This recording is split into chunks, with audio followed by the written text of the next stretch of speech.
Bonsoir, bienvenue sur la chaîne de Mineurs mais pas que. Ce soir, petit format météo crypto. Donc je vais vous parler un petit peu de l'activité de la chaîne, de comment ça a évolué depuis la dernière vidéo. Et on va voir un petit peu, donc là ça fait vraiment plus d'1 an que le merge a eu lieu. Qu'est-ce que ça donne un petit peu, l'actualité en termes de minage de crypto-monnaies, niveau des rentabilités, et puis voir un petit peu ce qui se passe sur le marché de crypto-monnaies. Donc on va commencer par aller sur la chaîne. Donc là, on voit, donc on a dépassé, ça y est, la barre des 409 abonnés. Je suis super content. Merci beaucoup à vous. On avance bien. Enfin, la chaîne se construit, la communauté aussi se construit plutôt bien. Donc c'est vraiment motivant et encourageant. Donc j'espère que ça va continuer comme ça. Merci encore à vous pour pouvoir me soutenir avec les faits que vous vous abonnez à la chaîne. Moi, ça me touche et ça me motive encore plus et ça me donne de la force pour pouvoir aller faire de nouvelles vidéos. Donc là, je suis en train de charger les futures vidéos. J'ai mis un petit sondage dans la chaîne pour pouvoir voir laquelle vous allez vouloir au niveau des vidéos. Donc si on regarde un petit peu au niveau des vidéos, ça va donner ça. J'ai fait un petit sondage ici sur qu'est-ce que vous allez vouloir comme vidéo pour la prochaine. Si vous voulez une petite notion, un petit peu de définition sur qu'est-ce qu'un token, ou alors si vous voulez que je vous montre un petit peu comment fonctionnent les systèmes, les logiciels d'overclock des cartes graphiques, et un petit peu je vous explique qu'est-ce que c'est que le principe de l'overclock ou de l'underclock des GPU. Voilà. Donc n'hésitez pas à aller remplir ce sondage, et en fonction de ce sondage-là, je vous mettrai la prochaine vidéo. Sans transition, on va passer maintenant sur la météo crypto. Donc comme d'hab, comme j'aimerais bien prendre l'habitude quand je vous fais ce petit format-là, c'est d'aller sur mon rig principal avec les 10 cartes graphiques pour pouvoir vous montrer un petit peu qu'est-ce qu'on a en termes de rentabilité sur les deux gros outils qui existent aujourd'hui, qui sont What2Mine et Hashrate.no. Voilà, donc j'ai fait le calcul avec le taux électrique. J'ai laissé 15 centimes de dollars, hein, car aujourd'hui, même avec le tarif Tempo, 15 centimes de dollars, c'est une estimation un petit peu surcotée, mais c'est très proche de la réalité par rapport au taux de conversion. Donc si on regarde sur What2Mine, on n'a absolument aucune crypto-monnaie qui nous permet d'être rentable aujourd'hui. Donc là, ça veut dire quoi? Ça veut dire que si on suit What2Mine, qui est quand même assez conservateur dans l'approche, si vous faites du minage, ce sera du minage spéculatif. Ou alors il faudra se tourner vers des petites crypto-monnaies pour pouvoir accumuler énormément de crypto par rapport à vos puissances de calcul, et ensuite les revendre, et là vous aurez une chance potentiellement d'être rentable.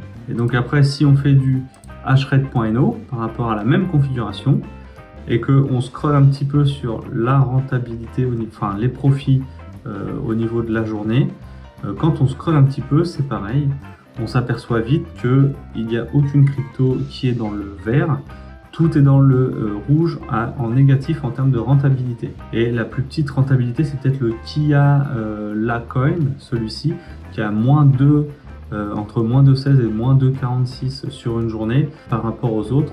Je crois que c'est le plus bas de tout ce que j'ai vu là. Ah non, on a celui-là, le Avian, je sais pas comment on le prononce, qui est lui à moins 1,28, qui permettrait de gagner, enfin de faire un peu de spéculation et d'avoir un petit peu d'argent. Alors je connais pas du tout ce projet-là, hein, c'est pas du tout un conseil d'investissement comme à chaque fois. N'oubliez pas, faites vos propres recherches, hein. Tout investissement peut engager des risques de perte en capital. Là on parle du minage de crypto-monnaie, donc c'est pas comme le trading exactement, mais vous avez vos équipements normalement. Donc quand je dis perte en capital, c'est vous allez dépenser de l'électricité pour ne pas forcément avoir une quantité de coin qui va compenser cette consommation électrique là. Voilà. Donc attention, faites bien vos propres recherches à chaque fois, hein. Et du coup, voilà. Donc moi, ce projet-là, Avian, ce serait celui qui aurait la moins petite des rentabilités par rapport à toutes les petites rentabilités qu'on a aujourd'hui, qui sont toutes dans le négatif. Voilà.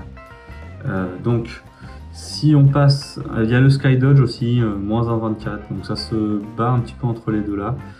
Bon, après on a toujours les petites cryptos iconiques, mais même si maintenant le Dinex, les Radiant, etc., ils commencent à avoir, on va le voir après, mais ça commence à avoir des difficultés de minage un peu élevées, ça peut être compliqué en ce moment. Donc si on passe maintenant sur un petit peu les courbes de minage sur MiningPoolStat, qui est le deuxième outil que j'utilise pour pouvoir définir un petit peu voilà, qu'est-ce qui peut être bien à miner. Alors aujourd'hui, on voit que les crypto-monnaies sont quand même assez dans le vert de manière générale sur les 7 derniers jours en termes de taux de change. Donc c'est plutôt positif. Donc si on regarde les principales crypto-monnaies, les plus grosses, hein, là c'est le top 100, Dans le top 100 aujourd'hui, crypto-monnaie minable, hein, j'entends bien minable, top 100 minable et pas le top 100 des crypto-monnaies qu'il faut avoir sur les exchanges. On a donc le Bitcoin qui a pris plus 6% aujourd'hui. On a le Kaspa qui a pris plus, pas aujourd'hui, pardon, sur les 7 derniers jours. Le Kaspa qui a pris plus 23,4% et qui refrôle les 5 centimes de dollars. Le Kaspa, franchement, si vous avez la possibilité d'en avoir accumulé pour le futur bull run, j'espère que celui-là il va crever les plafonds. Moi, j'ai mis énormément d'espoir dans ce coin-là. L'avenir nous le dira et on verra ce que ça va donner. Après, bon, il y a des petites crypto-monnaies. Si on regarde l'Ethereum classique, lui, il a pris plus 7% aussi, donc c'est plutôt pas mal. Maintenant, donc, je vais faire un petit focus sur les plus grosses crypto-monnaies qui étaient au moment de The Merge, plus les quelques dernières crypto-monnaies que je vous ai présentées dans la dernière vidéo. Une fois qu'on a fait un petit peu le tour maintenant sur la partie des performances de la semaine, on a donc les quelques coins principaux qui ont fait de très belles performances. Donc on va repasser un petit peu sur un petit zoom crypto par crypto pour aller voir un petit peu la difficulté de minage. Donc là, si on prend le premier que j'ai ouvert là, qui était l'Ethereum classique, qui était quand même un bon challenger par rapport à The Merge il y a un an maintenant, on a quand même toujours un taux de hash qui est très élevé par rapport à la période juste au moment de The Merge. Et donc là, au niveau carte graphique, je pense que c'est pas du tout rentable. Il faut vraiment un ASIC pour miner cette crypto-monnaie là. Ensuite, on a le Kaspa qui lui quand même un nouveau challenger qui est sorti à peu près au niveau de septembre. Alors lui, le Kaspa, maintenant, ça y est, ça se voit, on le voit sur les courbes. Il y a les ASIC qui sont sur le marché. Et vous voyez là clairement la difficulté de minage qui a explosé, qui a monté en flèche. On peut voir quand même là maintenant une corrélation quand même entre la courbe bleue et la courbe violette, qui est qu'il y a quand même un écart entre ce qu'il y a comme pool de minage d'enregistré et le taux de hash qui est connu. Donc le taux de hash sur le réseau est quand même plus élevé que celui qu'il y a sur les pools, donc il doit y avoir énormément de personnes qui font du minage solo. Ensuite on a le Conflux. Donc le Conflux, lui, on est arrivé sur, si on reprend sur septembre 2022, on a vu un bon pic ici qui avait augmenté sur cette zone-là. Et là, on est quand même encore au-delà encore. On a refait quasiment encore un x2. On est monté à x3 sur le taux de hash. Et là, on est redescendu à un x2 par rapport à ce qu'on avait à The Merge. Et avant The Merge, on était à 1 donc par rapport à la situation avant The Merge. Maintenant, on est à un x5 quasiment en termes de difficulté de minage. C'est énorme. Donc, le Conflux, c'est peut-être un bon challenger pour le futur, mais en termes de difficulté de minage, on est dans les choux. C'est pas du tout un bon candidat pour reprendre un peu le minage. Ensuite, là, on a le Ravencoin, qui était un très bon challenger avant The Merge, qui, on voit, a eu ses courbes de difficulté, qui ont fait un peu le yo-yo au fil du temps, car il existe quand même depuis 2018. Et donc là, si on regarde en 2022, on était avant The Merge à 2 TH, 2,5 TH. On est monté à plus de 17, quasiment 21 TH. Et là, on est redescendu à ici à 5,6. Donc on est toujours un petit peu au-dessus de ce qu'on avait avant The Merge, car on était, on a dit, à 2. On a fait un x2 par rapport à il y a un an, pile poil. Donc là, on voit que celui-là, la difficulté du réseau a quand même beaucoup baissé. Après, le Ravencoin, il va être bien cet hiver pour chauffer les maisons, car son algorithme, il chauffe beaucoup, donc ça, c'est plutôt cool. Mais là, sur la période où on est là, avec des chaleurs qui continuent quand même à être assez importantes, ouais, c'est pareil, ça peut être un peu compliqué.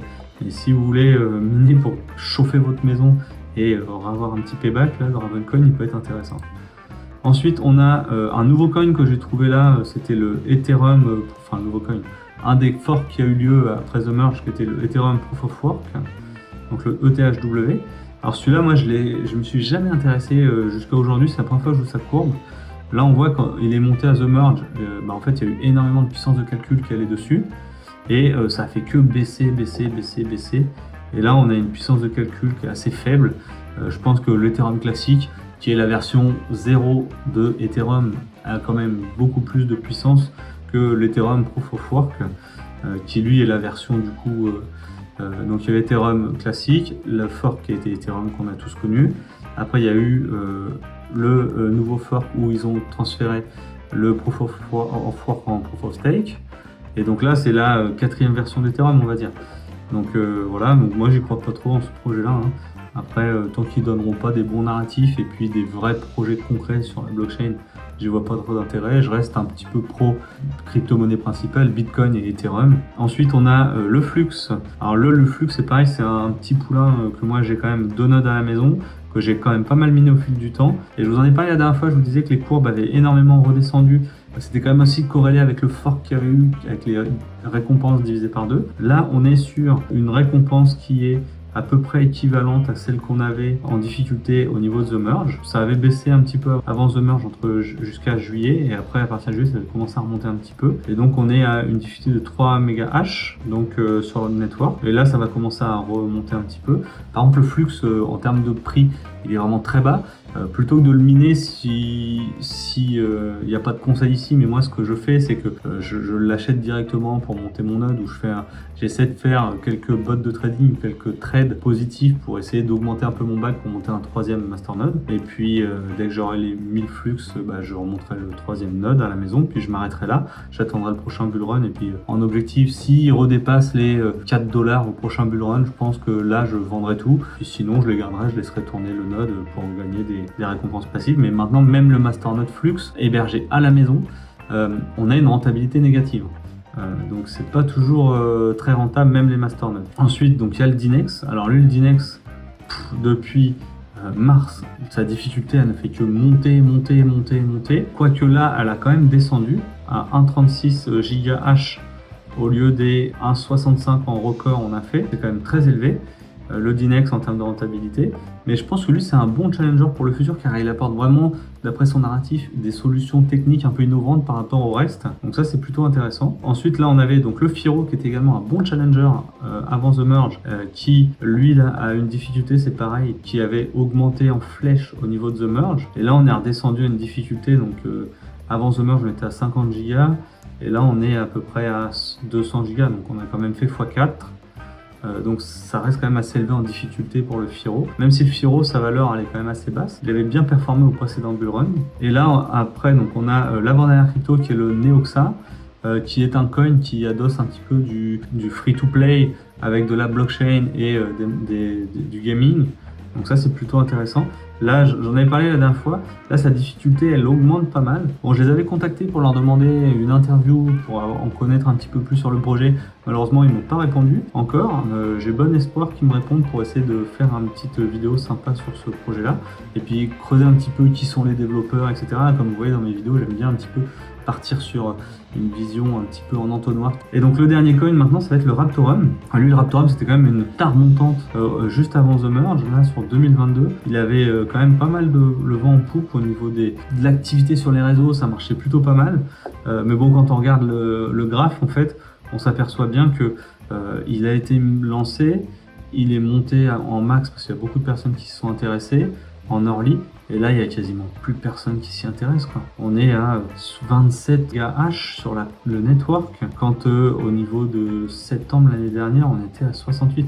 Donc on a divisé par 3, enfin 2 à 3 ouais, la difficulté de minage. Donc lui, pour se faire un gros bag potentiellement pour revendre au niveau du prochain bullrun, ça peut être une solution. Alors moi ce projet là en termes de narratif, honnêtement je trouvais pas qu'il avait quelque chose de très innovant. Après bon, j'avais lu à l'époque le white paper, mais là à froid comme ça, plus tard je me souviens plus forcément trop des détails. Mais voilà, il y avait d'autres projets potentiellement en termes de narratif qui pouvaient apporter un peu de meilleures solutions. Et enfin j'ai fait une petite extraction que j'avais pas faite la dernière fois, qui concerne les nouveaux coins en proof of work. Donc sur le 3 derniers mois, donc sur le dernier trimestre, on en a quand même plus de 30 qui ont été créés. Attention, c'est des nouvelles cryptos, ça veut dire potentiellement des scams, des équipes de développement qui sont pas honnêtes, qui partiront avec la caisse, etc.